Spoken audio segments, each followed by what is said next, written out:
Welcome guys, welcome to my channel. आज हम लोग आरपीएससी का पीजीटी इकोनॉमिक्स का जो हमने क्वेश्चन पेपर स्टार्ट किया हुआ था, आज हम उसका थर्ड पार्ट डिटेल में डिस्कस करेंगे। इसके अलावा अभी हमने रिसेंटली ये डिस्कस किया था कि एस्टेट इकोनॉमिक्स का जो हरियाणा में एग्ज़ाम होता है पीजीटी का, उसको हम कैसे प्रीवियस ईयर क्वेश्चन पेपर्स की हेल्प से इकोनॉमिक्स को प्रिपेयर कर सकते हैं। अगर आप एस्टेट इकोनॉमिक्स के प्रीवियस ईयर क्वेश्चंस की प्रैक्टिस करना चाहते हैं तो आप चैनल पर जाइए। आपको कम्युनिटी पोस्ट के अंदर भी और प्लेलिस्ट में भी एस्टेट इकोनॉमिक्स के जितने भी प्रीवियस ईयर क्वेश्चन पेपर्स हुए हैं वो सब आपको वहाँ पर सॉल्व मिल जाएंगे और आप बहुत कम टाइम में क्वेश्चन पेपर्स की हेल्प से अपना एग्ज़ाम क्लियर कर सकते हैं। और एस्टेट इकोनॉमिक्स का नोटिफिकेशन जो है वो कभी भी रिलीज़ हो सकता है। आज का हमारा पहला क्वेश्चन जो है, इसमें देखिए क्या बोला गया है।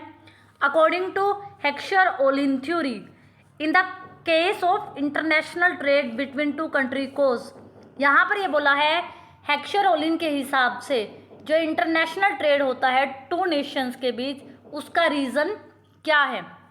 पहला है कि फैक्टर्स के प्राइस में डिफरेंस होता है और फैक्टर्स की अबंडेंस में डिफरेंस होने की वजह से दो देशों में इंटरनेशनल ट्रेड होता है।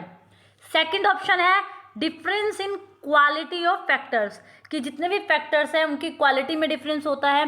थर्ड ऑप्शन है difference in quality of goods, कि जो भी आपके पास गुड्स हैं उसकी क्वालिटी में डिफरेंस होने की वजह से इंटरनेशनल ट्रेड होता है। फोर्थ ऑप्शन है difference in price of commodity, कि डिफरेंस होता है किसके अंदर, प्राइस, कमोडिटी के प्राइस में डिफरेंस होने की वजह से इंटरनेशनल ट्रेड होता है। आप लोगों को पता है हेक्सचर-ओलिन ने इंटरनेशनल ट्रेड होने का क्या रीज़न दिया है। हेक्सचर-ओलिन ने कहा कि हर एक देश में अलग अलग साधन संपन्नता होती है, फैक्टर अबंडेंस होता है। मान लो एक कंट्री है इंडिया एक कंट्री है यूएस।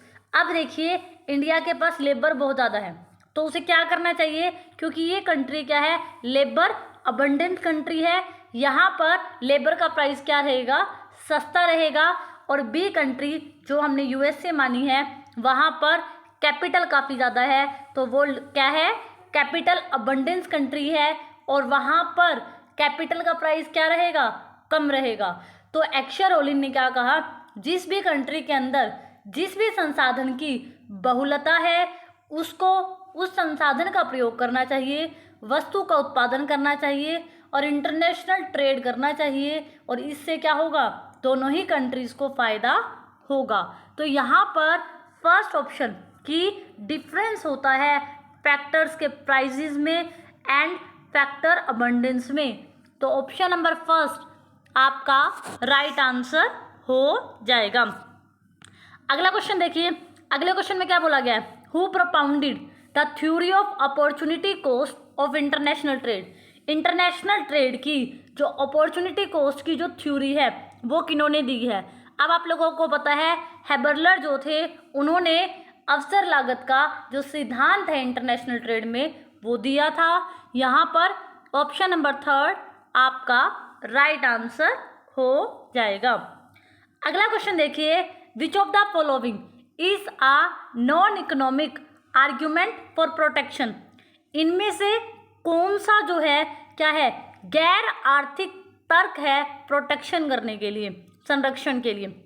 इन्फेंट इंडस्ट्री आर्ग्यूमेंट, शिशु उद्योग तर्क, एंटी डंपिंग आर्ग्यूमेंट, एंटी प्रति राशिपतन तर्क, डिफेंस आर्ग्यूमेंट या terms of trade argument.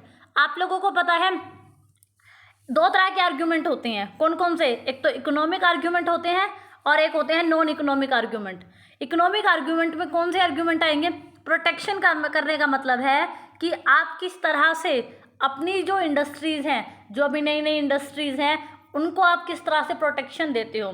First option देखिए इन्फेंट इंडस्ट्री आर्ग्यूमेंट, इसमें ये बोला जाता है कि किस तरह से जो अभी आपके यहाँ पर जो छोटी छोटी इंडस्ट्रीज़ अभी नई नई खुली हैं वो क्या है, इंटरनेशनल मार्केट में कंपटीशन नहीं कर पाती तो क्या करती है, हर देश की सरकार उनको प्रोटेक्शन देती है, तो ये एक इकोनॉमिक आर्ग्यूमेंट होगा। तो यहाँ पर देखिए एंटी डंपिंग आर्ग्यूमेंट, डंपिंग होता है किसी भी चीज़ को क्या करना, अपने देश में महंगा बेचना, दूसरे देश में सस्ता बेचना, लेकिन एंटी डंपिंग आर्ग्यूमेंट ये भी एक इकोनॉमिक आर्ग्यूमेंट है, इसमें उल्टा कर दिया जाता है। उसके बाद terms of trade, terms of trade भी एक इकोनॉमिक आर्ग्यूमेंट है। तो यहाँ पर जो एक इकोनॉमिक आर्ग्यूमेंट नहीं है अपनी इंडस्ट्रीज़ को प्रोटेक्शन देने के लिए, वो क्या है, डिफेंस आर्ग्यूमेंट। जो डिफेंस आर्ग्यूमेंट है वो आपका इकोनॉमिक आर्ग्यूमेंट नहीं है, तो वहाँ पर उसका संबंध आर्थिक तर्क से नहीं है, तो इसीलिए ऑप्शन नंबर 3 राइट आंसर हो जाएगा। आपसे इसीलिए यहाँ पर इकोनॉमिक आर्ग्यूमेंट प्रोटेक्शन का पूछा है कि किस तरीके से आप संरक्षण दे सकते हो, आर्थिक तरीके से और गैर आर्थिक तरीके से। फर्स्ट, सेकंड एंड फोर्थ, ये सारे जो ऑप्शन हैं ये है कि किस तरह से आप अपनी इंडस्ट्रीज़ को इकोनॉमिकली क्या कर सकते हो, तर्क दे के प्रोटेक्शन दे सकते हो। लेकिन डिफेंस आर्ग्यूमेंट जो होता है नॉन इकोनॉमिक आर्ग्यूमेंट होता है, तो यहाँ पर आप क्या कर सकते हो, उन्हें रक्षा डिफेंस की जो फैसिलिटीज़ है वो प्रोवाइड करते हो और फिर इंडस्ट्रीज़ का प्रोटेक्शन करते हो, तो इसीलिए ये इकोनॉमिक के अंदर नहीं आता। ऑप्शन नंबर 3 यहाँ पर आपका राइट आंसर हो जाएगा। अगला क्वेश्चन क्या है, gross barter terms of trade is measured as. यहाँ पर आपसे पूछा है gross barter terms of trade का फॉर्मूला पूछा है, तो आपको पता होना चाहिए gross barter terms of trade का फॉर्मूला है quantity of import upon quantity of export into 100। तो यहाँ पर ऑप्शन नंबर ए आपका राइट आंसर हो जाएगा। अगला क्वेश्चन देखिए, अगले क्वेश्चन में क्या बोला गया है, which of the following is not a flow variable. आपको पता है एक स्ट्रोक वेरिएबल होता है, एक फ्लो वेरिएबल होता है। स्ट्रोक वेरिएबल होता है at a point of time, बिल्कुल एट अ पॉइंट पे मेजर करते हैं, ठीक है। और फ्लो वेरिएबल होता है over a period of time. अब देखिए इनकम, सेविंग और एक्सपेंडिचर, ये आप over a period of time measure करते हैं कि इनमें कितना चेंज आया, ठीक है। लेकिन जो कैपिटल होती है किसी भी कंपनी में एट पॉइंट, जैसे आज की जो भी डेट है, आज की डेट पर किसी भी कंपनी में जो भी कैपिटल का स्ट्रोक होगा वो क्या कहलाएगा, एक स्ट्रोक वेरिएबल कहलाएगा, क्योंकि आपने इसको eight a point of time पर मेजर किया है। तो इसीलिए ऑप्शन नंबर 3 यहाँ पर आपका राइट आंसर हो जाएगा।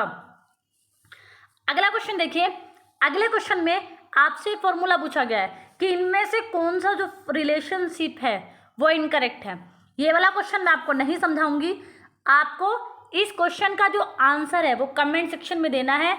आप लोगों को पता है एचटेट इकोनॉमिक्स का जो एग्ज़ाम हुआ था 2022 वाला, उसमें भी यही सेम क्वेश्चन आया था।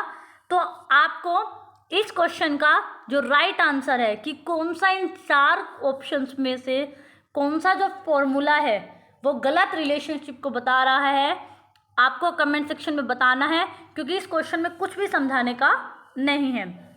अगला क्वेश्चन देखिए, अगले क्वेश्चन में क्या बोला गया है, आपको नॉमिनल जीएनपी दे रखी है, ग्रॉस नेशनल प्रोडक्ट नॉमिनल दे रखा है, रियल जीएनपी दे रखी है। आपसे क्या बोला गया है, आपको बोला गया है जीडीपी डिफ्लेटर जो है वो निकालना है आपको, जीएनपी ग्रॉस नेशनल प्रोडक्ट का डिफ्लेटर आपको निकालना है। तो आप लोगों को पता है कि ग्रॉस नेशनल प्रोडक्ट का जो डिफ्लेटर का जो फॉर्मूला होता है ना आपका, वो क्या होता है, nominal GNP upon real GNP, यही रहेगा ना। अब आप देखिए नॉमिनल जीएनपी आपके पास कितनी है, नॉमिनल जीएनपी आपकी है 16,000, उसके बाद यहाँ पर रियल जीएनपी आपके पास कितनी है 15,000, इंटू आप करोगे क्या 100, यही आपका जीएनपी डिफ्लेटर का फॉर्मूला रहेगा। जब आप इसको कट करोगे तो आपका जो आंसर आएगा वो आएगा 106.67। तो ऑप्शन नंबर फर्स्ट ये आपका राइट आंसर हो जाएगा। अगला क्वेश्चन देखिए, अगले क्वेश्चन में क्या बोला गया है, which of the following item is including in estimation of national income, कि जब हम नेशनल इनकम को एस्टिमेट करते हैं तो क्या चीज़ नेशनल इनकम में इंक्लूड होती है। फर्स्ट ऑप्शन है buying and selling of security in secondary market. जो द्वितीयक बाजार होता है उसमें जो आप प्रतिभूतियों का क्रय विक्रय करते हैं, तो क्या आप उसको नेशनल इनकम में इंक्लूड करते हैं? नहीं, क्योंकि ये एक फाइनेंशियल ट्रांजैक्शन होती है और फाइनेंशियल ट्रांजैक्शन की वजह से ना तो आपकी गुड्स बढ़ी हैं और ना ही सर्विसेज बढ़ी हैं, तो ये एक फाइनेंशियल ट्रांजैक्शन है, तो इसको आप नेशनल इनकम में इंक्लूड नहीं करते। अगला देखिए, रेजिडेंशियल कंस्ट्रक्शन इन्वेस्टमेंट। अगर आप अपने लिए रहने के लिए क्या कर रहे हो, घर बना रहे हो, उस पर एक इन्वेस्टमेंट करते हो, तो आप उसको नेशनल इनकम में इंक्लूड करोगे। तो इसीलिए इस क्वेश्चन का राइट आंसर आपका ऑप्शन नंबर सेकंड ही आपका राइट आंसर हो जाएगा। अगला क्वेश्चन देखिए, अगला क्वेश्चन है आपका, ये आपसे पूछा है income is equal to C plus I plus G X minus M. ये जो स्टेटमेंट है, ये जो इक्वेशन है, वो आपकी क्या दिखाती है? आप लोगों को पता है कि consumption plus investment plus government expenditure plus export minus import, ये जो आपकी इक्वेशन है ये आपकी जीडीपी होती है। तो इसीलिए इस क्वेश्चन का जो राइट आंसर आपका रहेगा ऑप्शन नंबर 4 आपका राइट आंसर रहेगा। अगला क्वेश्चन देखिए, अगले क्वेश्चन में बोला गया है which of the following is not included in computation of national income. इनमें, अब उल्टा बोल दिया कि इनमें से बताओ, 4 चीज़ें हैं आपके पास, इनमें से क्या एक चीज़ ऐसी है जो आप नेशनल इनकम में इंक्लूड नहीं करते? डिविडेंड, जो आपको लाभांश होता है वो हम जरूर डालते हैं नेशनल इनकम में। जो आप जो अभी आपके पास इनपुट होते हैं उनको आप रेंट पे देते हो या लेते हो, उनका किराया भी नेशनल इनकम में जाता है। जो रॉयल्टी दी जाती है उसको भी नेशनल इनकम में काउंट करते हैं। लेकिन जो भी नेशनल डेप्ट होता है, मान लो किसी एक देश की सरकार ने क्या लिया, उधार पैसा लिया है, उस पर जो भी रेट ऑफ इंटरेस्ट होती है उसको नेशनल इनकम में काउंट नहीं किया जाता। तो इसीलिए इस क्वेश्चन का राइट आंसर ऑप्शन नंबर 4 आपका राइट आंसर हो जाएगा।